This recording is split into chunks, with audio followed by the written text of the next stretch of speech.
Hello, నేను మీ CS రావు. నిజం పెదం దాటే లోపల అబద్ధం ఊరంతా చుట్టూ వస్తుందని చెప్పి పెద్దలు చెప్తూ ఉంటారు. ఇప్పుడు సినిమా ఇండస్ట్రీకి సంబంధించి ఏం జరుగుతుంది అనే దాని మీద చర్చ జరిగినప్పుడు అటు బీఆర్ఎస్ పార్టీ కానీ లేదా బీజేపీ వాళ్ళు కానీ కొన్ని గాసిప్స్ బయటికి తీసుకొస్తున్నారు. కాంగ్రెస్ పార్టీ అలాగే సినీ ఇండస్ట్రీ మధ్య ఉన్నటువంటి గ్యాప్ గురించి. ఇప్పుడు తాజాగా ముఖ్యమంత్రి రేవంత్ రెడ్డి గారు సినిమా పెద్దలు కలిసి మాట్లాడుకున్నటువంటి అంశం మీద మాజీ మంత్రి కేటీఆర్ గారు స్పందించారు. విలేకరులు అడిగినటువంటి ఒక ప్రశ్నకు ఆయన సమాధానం చెప్పారు. ఏం చెప్పారు అని అంటే, డీల్ ఓకే అయింది, రేవంత్ రెడ్డి గారు ఏదనుకున్నారో అది సెట్ చేసుకున్నారు అనేటువంటి కామెంటు ఇప్పుడు సోషల్ మీడియాలో వైరల్ అవుతుంది. అసలు సినిమా ఇండస్ట్రీకి సంబంధించి జరిగినటువంటి సంధ్యా థియేటర్ ఎపిసోడు ఎందుకు ఫ్లేవర్ అయింది, ఎందుకు ఇంత వివాదాస్పదమైంది, ఎందుకు ఇంత సంచలనమైంది అనే దానికి కనుక మనం ప్రశ్న వేసుకుంటే, మాజీ మంత్రి కేటీఆర్ గారు అల్లు అర్జున్ పుష్ప 2 సక్సెస్ మీట్లో తెలంగాణ ముఖ్యమంత్రి అని అంటూ రేవంత్ రెడ్డి పేరు గుర్తు రావట్లేదు అనేటువంటి విషయాన్ని ఆ క్లిప్పింగ్ తీసి సోషల్ మీడియాలో వైరల్ చేశారు కేటీఆర్ గారు. ఒక సెలబ్రిటీకే, ఒక పాపులర్ హీరోకే తెలంగాణ ముఖ్యమంత్రి ఎవరో తెలియదు, కాబట్టి తెలంగాణ సమాజానికే చాలామంది మర్చిపోయారు రేవంత్ రెడ్డిని. సో ప్రపంచానికి ఏం గుర్తుంటుంది, దేశానికి ఏం గుర్తుంటుంది, తెలంగాణ సమాజాన్ని లేదా తెలంగాణ రాష్ట్రం యొక్క ప్రతిష్టను దిగజార్చేలాగా రేవంత్ రెడ్డి ఉన్నారు అనేది కేటీఆర్ గారు పెద్ద ఎత్తున ప్రచారం చేశారు. ఆ క్లిప్పు వైరల్ అయింది. బహుశా రేవంత్ రెడ్డి గారి దగ్గర కూడా వెళ్ళి ఉండవచ్చు అది, లేదా రేవంత్ రెడ్డి గారి అభిమానుల దగ్గర కూడా వెళ్ళి ఉండవచ్చు. ఆ సందర్భంగా కొంతమంది అల్లు అర్జున్కు సంబంధించినటువంటి స్నేహితులు, లేదంటే బంధువులు, లేదంటే ఆయన శ్రేయోభిలాషులు దాని మీద వివరణ ఇవ్వాలి అని చెప్పి ప్రెజర్ చేసినప్పుడు తనకు రాజకీయాలతో ఏం సంబంధం అనేటువంటి కామెంటు అల్లు అర్జున్ అన్నారని చెప్పి కూడా తెలుస్తుంది. బహుశా అది కూడా రేవంత్ రెడ్డి గారికి తెలిసి ఉండొచ్చు, ఎందుకంటే కామన్ ఫ్రెండ్స్ ఉంటారు కాబట్టి అటువైపు ఏమన్నారు ఇటువైపు ఏమన్నారు అనేది మ్యూచువల్గా మాట్లాడుకుంటూ ఉంటారు. ఇప్పుడు అది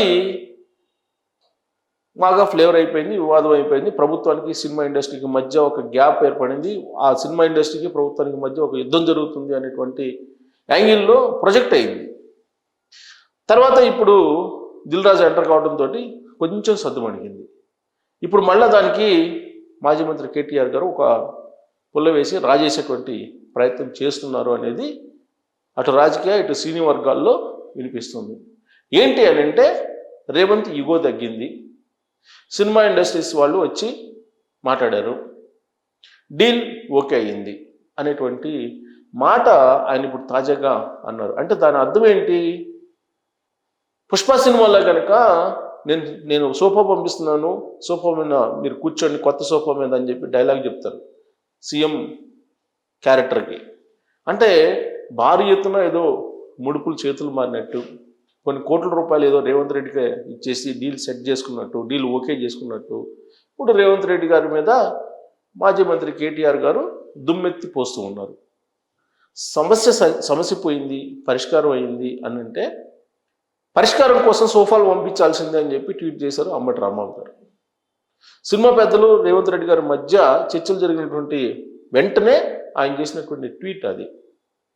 అంటే సోఫాలు పంపిస్తేనే ఈ డీల్ సెట్ అవుతుంది, సమస్య పరిష్కారం అనేది ఆయన ఆలోచన. ఆ ఆలోచన మేరకు ఆయన ట్వీట్ చేయడం జరిగింది. గతంలో కూడా రేవంత్ రెడ్డి గారి మీద అనేక సందర్భాల్లో మాజీ మంత్రి కేటీఆర్ గారు సూట్ కేసులు తీసుకెళ్తున్నారు తెలంగాణ నుంచి, తెలంగాణ సంపదనంతటిని కూడా తరలిస్తూ ఉన్నారు ఢిల్లీకి. ప్రతిసారి ఢిల్లీ వెళ్ళిన అప్పుడల్లా సూట్ కేసులు తీసుకెళ్ళి మోసుకెళ్ళి ఏఐసిసికి ఇస్తున్నారు. ఈ మధ్యకాలంలో జరిగినటువంటి మహారాష్ట్ర ఎన్నికలకు కానీ, లేదా హిమాచల్ ప్రదేశ్ ఎన్నికలకు కానీ, లేదా ఇతర రాష్ట్రాల్లో జరిగినటువంటి ఎన్నికలకు కానీ, ఏ రాష్ట్రానికి జరిగిన ఎన్నికలకైనా సరే తెలంగాణ నుంచే డబ్బులు తీసుకెళ్తున్నారు అనేటువంటి ఒక ప్రచారం తీసుకెళ్లారు. కాంగ్రెస్ పార్టీ అధికారంలో ఉంది కాబట్టి, పైగా తెలంగాణ కామధేనువు లాంటిది. సో తెలంగాణలో సంపద అంతా ఉంది, ఈ సంపదని కొల్లగొడుతూ ఢిల్లీకి కప్పం కడుతున్నారు రేవంత్ రెడ్డి గారు అనేది మాజీ మంత్రి కేటీఆర్ గారు పదే పదే చేస్తున్నటువంటి ఆరోపణ. అసలు ఆయన మీద ఒక ముద్ర వేశారు కేటీఆర్ గారు రేవంత్ రెడ్డి గారి మీద.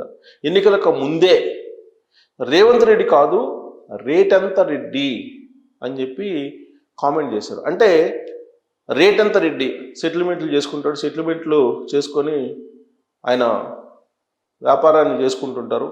ఆయనకంటూ పర్టికులర్గా ఒక వ్యాపారం లేదు, ఇన్ని కోట్ల రూపాయలు ఎలా వచ్చాయి, ఇలాంటివన్నీ కూడా రేవంత్ రెడ్డి మీద టార్గెట్ చేస్తూ అనేక సందర్భాల్లో KTR and team Kalvakuntla family విరుచుకుపడిన సందర్భాలు అనేకం ఉన్నాయి.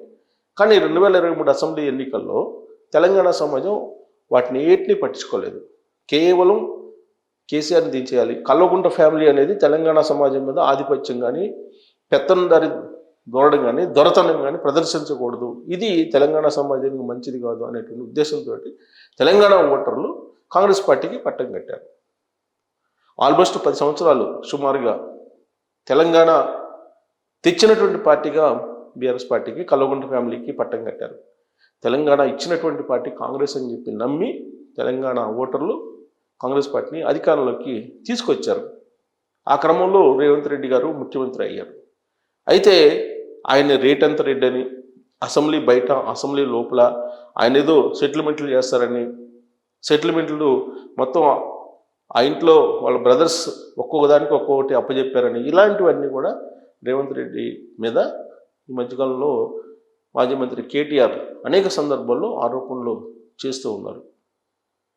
ఇవన్నీ కూడా నిజాలా అని అంటే నమ్మడానికి లేదు, నమ్మలేనటువంటి పరిస్థితి. కానీ ఇప్పుడు పుష్ప 2 సందర్భంగా జరిగినటువంటి సంధ్య థియేటర్ ఎపిసోడ్ని కూడా రాజకీయ రంగులో నుంచి తీసుకొచ్చి రేవంత్ రెడ్డిని బదనాం చేసేటువంటి కార్యక్రమం కేటీఆర్ గారు చేశారు. దాన్ని మరొక మలుపు తిప్పారు రేవంత్ రెడ్డి. సినిమా ఇండస్ట్రీ తప్పు, అల్లు అర్జున్ తప్పు అనేటువంటి యాంగిల్లో ప్రొజెక్ట్ అయ్యేలాగా రేవంత్ రెడ్డి గారు తిప్పికొట్టారు.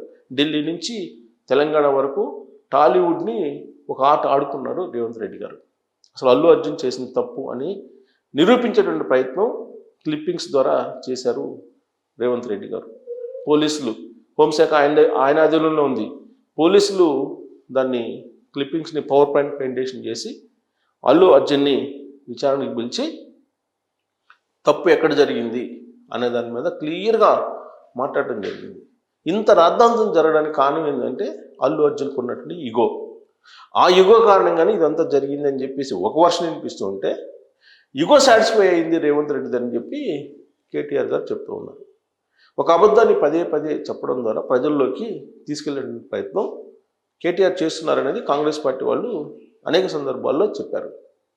ఇప్పుడు ఆయన రేవంత్ రెడ్డి గారి మీద చేసినటువంటి ఆరోపణలు ఏ ఒక్కటి కూడా ప్రూవ్ కాలేదు, ఇంక్లూడింగ్ ఓటుకు నోటు కేసు. ఈ ఓటుకు నోటు కేసు కూడా సుప్రీంకోర్టులో అది కొట్టేసేటువంటి అవకాశాలు కూడా కనిపిస్తూ ఉన్నాయి. ఈ ఓటుకు నోటు కేసునే అనేక సందర్భాల్లో అనేక కోణాల నుంచి చూపించి అటు రేవంత్ రెడ్డి గారిని ఇటు చంద్రబాబు గారిని బద్నాం చేయడానికి కల్వకుంట్ల ఫ్యామిలీ రకరకాల ప్రయత్నాలు చేసి 2 సార్లు అధికారంలోకి రాగలిగింది సెంటిమెంట్ రంగరించి. కానీ ఇప్పుడు కల్వకుంట్ల ఫ్యామిలీ ఏం చెప్పినా కానీ ప్రజలు పూర్తి స్థాయిలో నమ్మేటువంటి పరిస్థితి లేదు అని బీఆర్ఎస్ పార్టీలోనే చర్చ జరుగుతుంది. అందుకే గాసిప్స్ రేవంత్ రెడ్డి గారి మీద రకరకాలుగా ఇప్పుడు వదులుతున్నారు సోషల్ మీడియా వేదికగా చేసుకుని.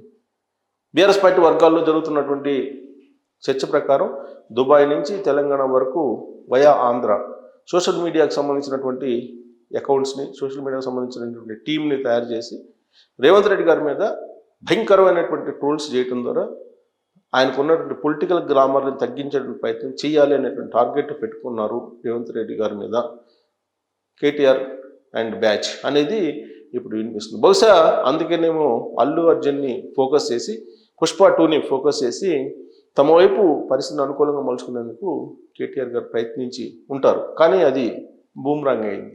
రేవంత్ రెడ్డి గారు తెర మీదకు రావడంతో అసలు ఎవరైతే వెండి హీరోలు ఉన్నారో అసలు హీరోలు బయటకు వచ్చారు. అదే రేవంత్ రెడ్డి అని చెప్పి రేవంత్ రెడ్డి గారు చెప్తున్నారు, అసలైన హీరోని నేనే అని. సో కాబట్టి ఈ మొత్తం ఎపిసోడ్లో మళ్ళీ సద్దుమణిగిన దాన్ని మళ్ళా దాన్ని లేపడే ప్రయత్నం ఇప్పుడు కేటీఆర్ గారు చేస్తూ ఉన్నారు. దాంట్లో భాగంగానే ఈగో తగ్గింది రేవంత్ రెడ్డికి, డీల్ ఓకే అయింది అని చెప్పి. ఇది గాసిపా లేదా నిజమా అనేది ఒక చర్చ అయితే, అబద్ధం ఎప్పుడు కూడా తీగా ఉంటుంది, నిజం ఎప్పుడు చేదుగా ఉంటుంది అంటారు. సో ఇప్పుడు కేటీఆర్ గారు చెప్పింది నిజమా అబద్ధమా, అది గాసిప్పా లేదంటే డీల్ ఓకే అయిందా రేవంత్ రెడ్డి గారితో అనే దాని మీద కామెంట్ రూపంలో మీ అభిప్రాయాలు తెలియజేసి థ్యాంక్ యూ వెరీ మచ్.